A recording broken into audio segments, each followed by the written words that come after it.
Behind the cape. Blue called me Josh the Instigator because I went on to the Pantheon this Thursday. And just for a little context, when I go onto the Pantheon, except for the one time that I was drunk and ended the stream, when I go onto the Pantheon, I go into it not preparing anything. I'm going into it like straight, just there to have a good time, basically, right? Like, I'm just there to talk about barbs and whatever stupid shit I can talk about, because I'm just there to have fun. Like, it's no pressure, fun time for me at least. And so that's what I wanted to do here. And we get to Darius joining, and, you know, we're just talking about some of the topics. Somewhere, somehow, I don't know why it came up, Darius called Beau DeMayo, or said that Chill looks at Beau DeMayo as a super Negro. And I'm befuddled, and I'm confused. And he also mentions how Beau follows Chillmonger, and, you know, there's some more stuff. So I'm just confused, and I'm just trying to get my bearings in this conversation, because I don't really think too much about Beau DeMayo outside of the fact of what he did for X-Men 97. I know we all have issues with X-Men 97, but all in all, it was a good product, and probably one of the best products that Marvel has come out with recently. So I feel indifferent about Beau DeMayo. And so I was just trying to figure out how I should feel about Beau DeMayo, why Chill feels so strongly, why Darius from Planet Fanatics feels so strongly. How should I feel about Beau DeMayo? Darius, why is that bullshit? Go. But see, okay, I did that not expecting the hour-long discussion melee that we had after that, right? I didn't expect both of them to feel so strongly about it, right? And so I bring it here to the podcast today to further get some more explanation as to how I should feel about Beau DeMayo. Is he super Negro, or did he fuck up some things that he could have fixed? I feel like Darius was making some good points, and I do understand Chillmonger's side of things, but there was some missed moments in there because they were talking over each other. They were passionate about it. So I still we hit the town before y'all start arguing. It was still cordial when I was still watching. Yeah. Okay, so Beau DeMayo, it may be somewhere in between. Like, I'm willing to hear an explanation that's not, hey, I'm a low-key colorist and I just like light-skinned people, to the explanation of why Roberto DaCosta was so light. Yeah. In X-Men 97, right? I'm willing to hear that. I can also swallow the pill that Disney has a hard quota for how many black people they don't let in the show. Like, we already got 2 blacks. How many blacks you want? Facts. Beau, okay? Facts. Yo ass here. You really against the grain at this point now. Facts. Keep playing around, nigga. Keep playing around. Like, I could hear that. Yeah. Marvel has shown us that. I could take all of that, right? But then I look at some of the other stuff that you stand on, right? You stand on Storm's superpower being her humility. You stand on her being the emotional crutch for everybody else on the team, right? Not being the physical powerhouse that she actually is. No. It's not really necessary to show that outside of the first episode. The other stuff that we need to show for Storm is all this deep, emotional, introspective shit. Right? Like, that's what needed to be. You're not even trying to hear the criticisms over people who wanted Storm just to be a badass in a old cartoon that they used to watch on Saturday mornings. Now, you're not trying to hear all that. Mm-hmm. No, she's the emotional heartbeat of the team and all this other shit. Like, no, that's not what people wanted to see. Right. And you're siloing yourself off to it. Mm-hmm. Bishop, where in the entire fuck was Bishop in your plan, fam? Like, we fight so hard for black people. Where the fuck was Bishop? Yeah. Turn him into a time-traveling taxi. Sure. And so, you know, you got to take the good with the bad. I do believe him on his claims against, you know, the parent company and Disney when he was like, hey, listen, there's some workplace violations here. We don't have to believe Beau DeMayo about that. We can just believe all of the injuries to stars that they have on these productions, notwithstanding a death. Okay, so we don't really have to look to Beau DeMayo to know that there's some unsafe business practices going on at Disney and Marvel Studios. Mm-hmm. We also probably don't have to look very hard to think that there was somebody in there who's a little bit too handsy, you know, a little bit too fond of their position and looked at Beau like he was a piece of meat. I can take all of that. But yeah, Super Negro is strong. Sure. You know, revolutionary is strong. I would say even a person to follow to the degree that you look to him for guidance or you look to him to lead. Because here's the thing. At the end of the day, would we even be having this conversation about all the gripes that we were having with Disney? And you can fall on either side of this argument. It could be a yes or no. Mm-hmm. But would we even be here about where we're having this conversation about Beau DeMayo's quote unquote blackness if he wasn't ousted at Disney? If he was still the EP on X-Men 97, he was still working at Marvel, would we know all of this? Would he still be as controversial? Would he come out and voice his opinion the way that he voiced his opinion now if they hadn't slighted him? Probably not. It's okay. So, and that's human, right? You want to keep your job. That's fine. But that's where I draw the line, though, on this whole follow Beau DeMayo thing. Yeah. I can believe you about your time there without making you the next Martin Luther. You know what I'm saying? Mm-hmm. So it sounds like I was correct in the sense that I was kind of indifferent. Like I didn't feel so strongly either way. But a question that I feel like I still didn't necessarily get the answer to from either one of them is, because we have a common goal in all of this to see a certain type of representation brought forth, especially at Marvel being, at least they were, the number one like superhero publisher, I guess, if you will. We all have a common goal of seeing a certain type of representation amongst the stories that they're telling. So ultimately, are we getting a net negative or are we getting a net positive from Beau DeMayo either being there or, all the stuff that he's done? It was a net positive. It was a net positive for sure. I just wish he was a little bit more open to, and I mean, I guess we don't really know what he would have done in season 2 had he got a chance to adjust, whether or not even, outwardly showing it, whether or not some of that criticism would have permeated and adjusted his angle on certain things in season 2. I guess we'll never know. Yeah. Notwithstanding, what we already know is enough to make a decent enough judgment in the case of how quote unquote pro-black Beau DeMayo is.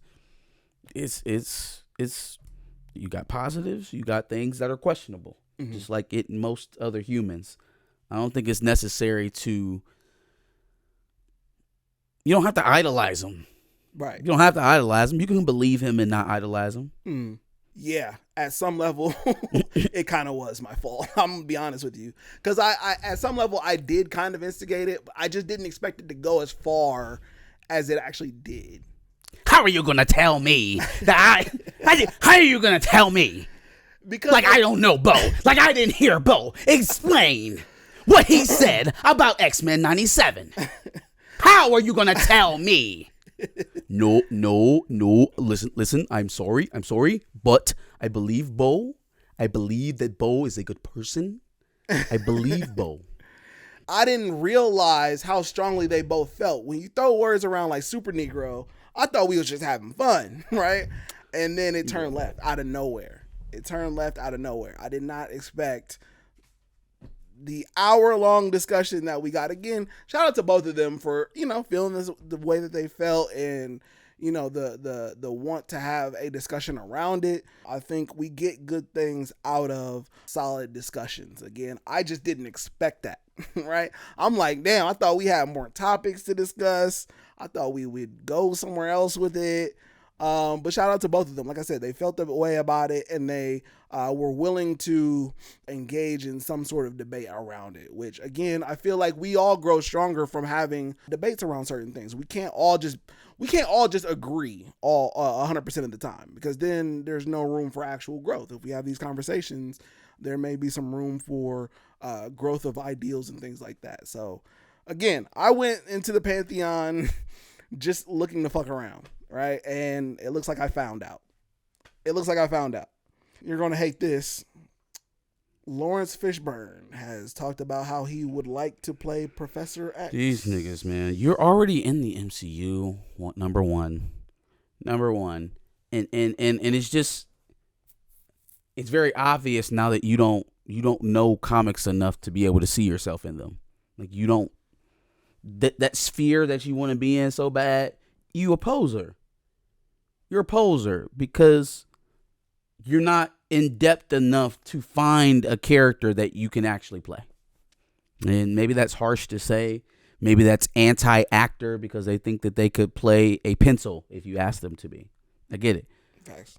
It's just it's disappointing, and it's also telling about what you know. You know what I'm saying? Like, let me walk into a Harry Potter club and be like, yeah, I'll be the next Dumbledore at this age and this as well. You know what I'm saying? Like, you're not getting it, bro. Like, I understand they definitely fucked you over as Goliath, but you don't want to do any more work to find a character that you could actually represent in its whole, not be a variation, not be a derivative of, not be a blank version of. No, you like. Could Laurence Fishburne be Blue Marvel?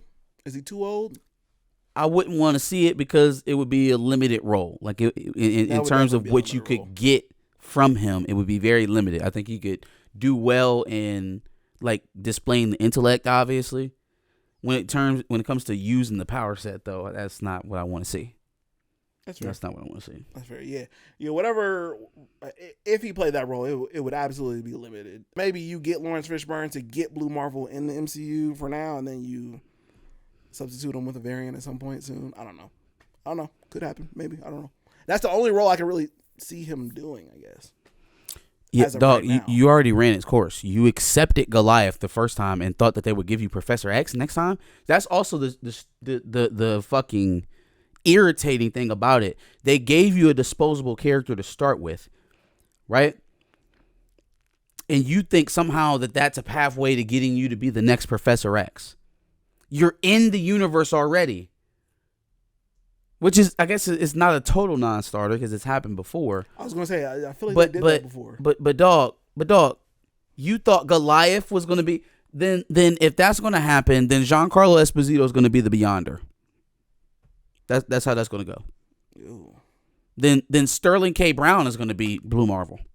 Sterling K. Brown has never smelled or even discussed being in another Marvel-esque role. You a couple guesses why.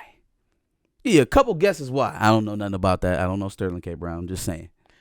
You take an actor like that, you shrink his role down to only flashbacks, and he's only on screen for a total of 10 minutes. Character never to be seen or heard from ever again. A made-up character at that, so now he's not even referenced. Who's talking about made-up ass in Jobu? Nobody. He's a throwaway character. In a keynote franchise. Facts. Why do you keep lining up to let them do that to you? Why are you raising your hand? Oh, please throw me away again, please. So you can be a black Professor X for 2.5 minutes in Secret Wars before they replace you again with another white person. What the fuck?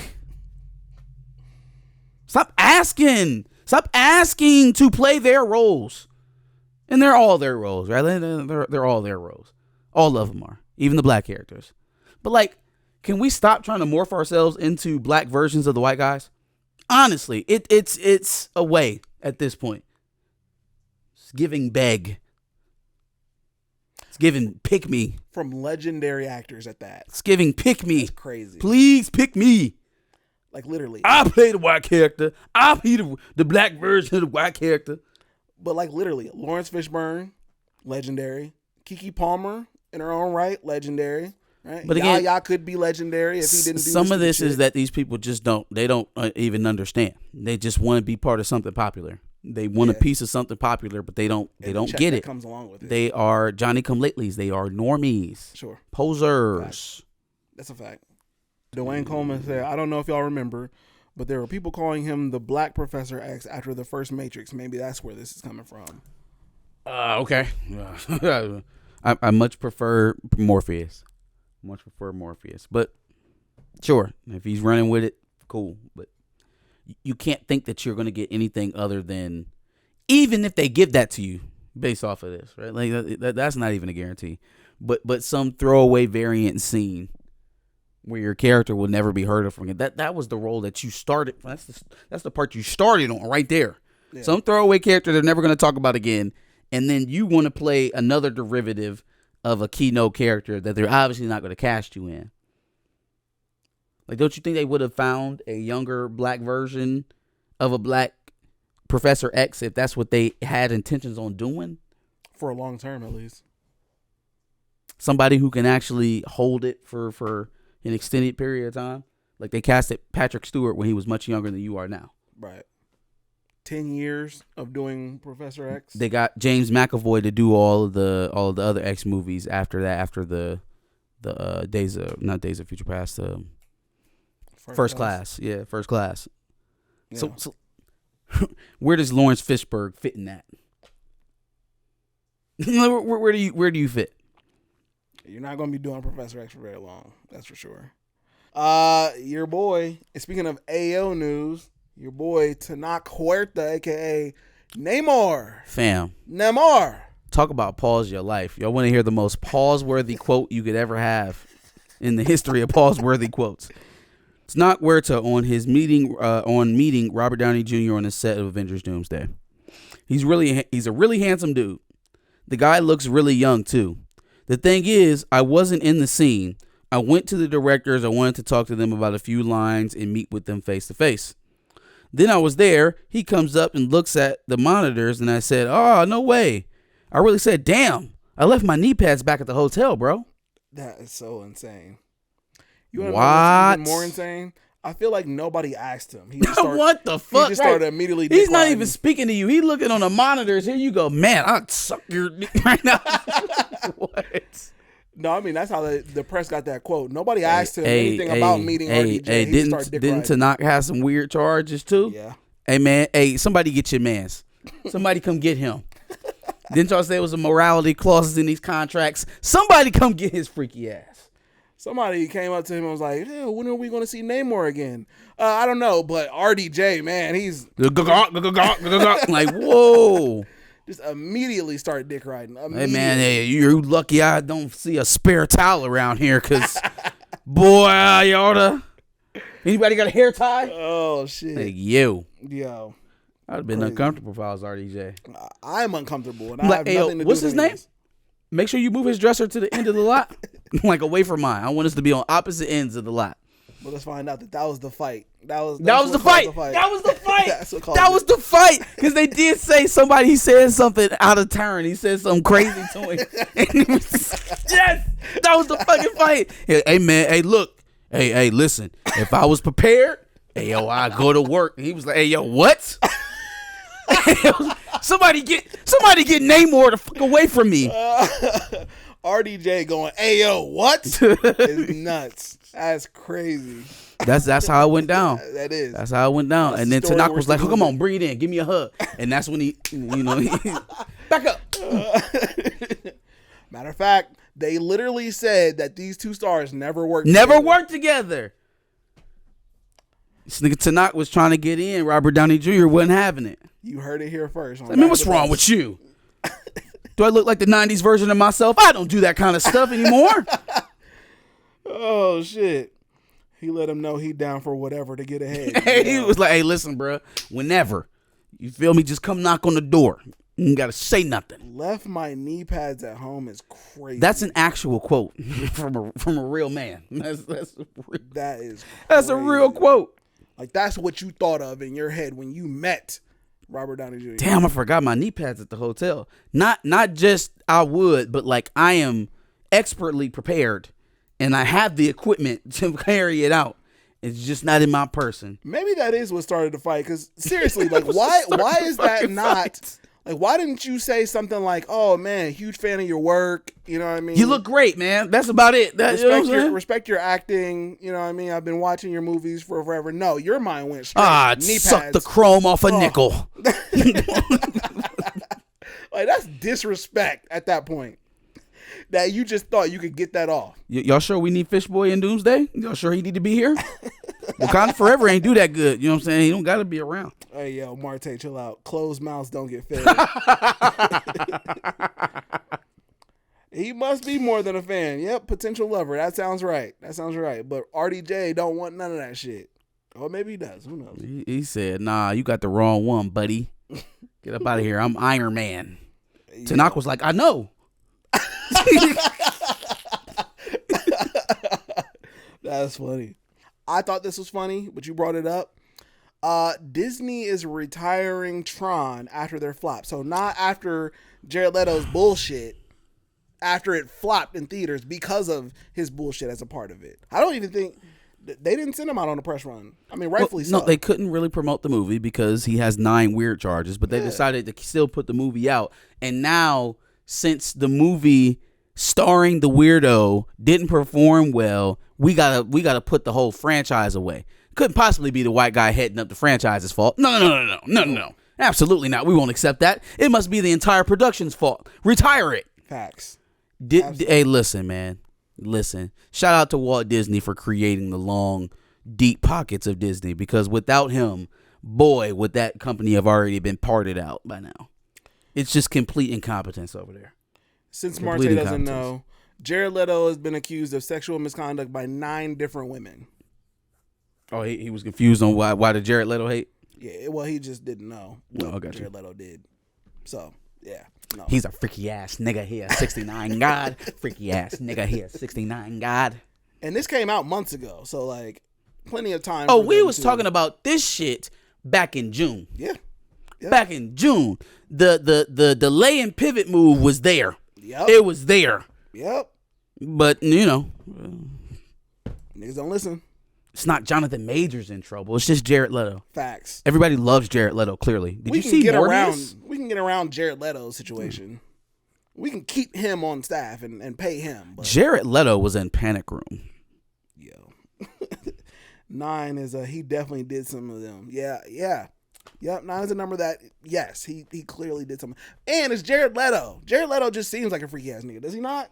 Apparently he has a cult. That seems like Jared Leto behavior to me. That seems on brand. So yeah, let's have him star in the movie, and then like literally everybody's gonna have to stare at his face for more than 90 minutes, and I'm sure we'll make a bunch of money. And think of the 9 women accusing him of sexual. They might as well have casted Armie Hammer. Why not? Might as well casted Armie Hammer to be the villain. Why not? Like, fuck it, let's just do it. Let's do it. That's Behind the Cake. Give us your thoughts on our takes. Let us know if you had anything extra in the chat. Like, share, and subscribe. We do these live every Sunday at 4:30. Replays Thursday at 10 o'clock. Absolutely. And check out our playlist full of Behind the Capes from previous weeks where we discuss more on TV and film, news and rumors. And then, like you said, make sure you subscribe. We like to do this every Thursday at 10.